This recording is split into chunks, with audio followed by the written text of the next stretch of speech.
भारत वर्ष ओडिशार स्थान थिला ऊपर आड़ू तो नुह तल आड़ू द्वितीय झारखंड थिला प्रथम।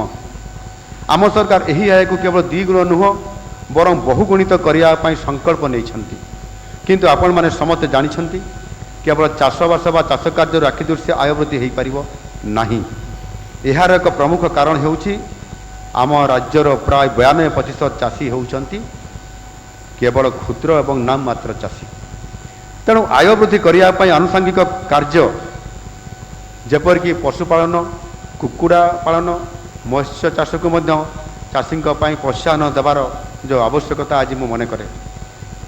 किंतु यह संभव हो पार जदि कृषि विभाग मत्स्य प्राणी संपद विभाग पंचायत राज विभाग तथा राजस्व विभाग कन्वर्जेन्स मोड रे कार्य करा जीव बा ताहार जो आवश्यकता अच्छी ताकू करने कारण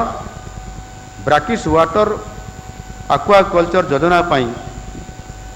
जमी देवार दायित्व होची राजस्व विभागर एवं सहायता देवा काम होची मत्स्य विभागर। मु जेते दूर जानी केवल एथिपाई अनेक प्रकल्प आरंभ हो पारुना एमिति अनेक उदाहरण मु देई परिबी। या समाधान करने जिलापाल निजे निजर स्तर में नियमित भाव समीक्षा बैठक करा आवश्यकता और तुरंत कार्यानुष्ठान ग्रहण करा आवश्यकता अच्छी ता निश्चित भाव में करले आमे एभली एक कन्वर्जेन्स माध्यम अनेक गुरुत्वपूर्ण स्कीम को आमे यथा समय आरंभ करी यथा समय लोकं को तार साहाय्य प्राप्त कराइबारे भागीदारी हो पारिबा। इंग्राजी रे एक कथा अच्छी सीइंग इज बिलीविंग देखिले ही विश्वास करी हबो। तेणु मु सबु जिलापाल मान अनुरोध करी जे समस्ते प्रति मासरे किछि दिन बाहर करी फील्ड विजिट करंतु। आपण माने निज आखिरे देखिबा आवश्यक आपण माने निजे कार्यकारी करुवा योजनार रूपरेख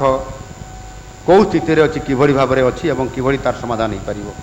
विशेष भावे स्कूल अंगनवाड़ी केन्द्र स्वास्थ्य केन्द्र एवं प्राथमिक स्वास्थ्य केन्द्र थाना परी संस्था को नियमित भाव में प्रदर्शन में आपण माने जातु। यह द्वारा आपण माने प्रकृत स्थिति विषय अवगत होगा सहित सेवा प्रदान करुवा कर्मचारी एवं अधिकारी माने भय पछे तांकर रहू किंतु सठिक भाव दायित्व से तुलैया परवर्ती पर्यायर यत्नवान हेबे। यही परिदर्शन में किसी अनियमितता कि अवहेला देखागले आवश्यक हेले दृष्टांतमूलक पदक्षेप नेबाकू मध्य पछाइबे नहीं। मोर अनुभूति अनेक अच्छी आज मु जो स्तर देकरी आज ये स्तर को आसी पहुँची मुझे आपण मानकु से कथा कहवाई चाहिए ताले आपण माने वो तो विश्वास करि न पारंतु। गत 3 मास पूर्वर कथा निर्वाचन पूर्व समय कथा निर्वाचन प्रचार थिबा समय रे एक घटना घटिला जे जेते बेले मो केन्दुझर जिलार NH20 को ब्लॉक कर दिया गला पीवा पानीर अव्यवस्था एवं लोक मान हैरान हरकत हो समय रे रोड जाम हो गला NH20 से परिस्थिति भितर मु प्रार्थी थिला सत्ते विधायक भी मुझी लोकंकर एभली एक इमरजेंसी समस्यार समाधान करने उपस्थित होगापाई मते बाध्य होगापाई पड़िला एवं ताहा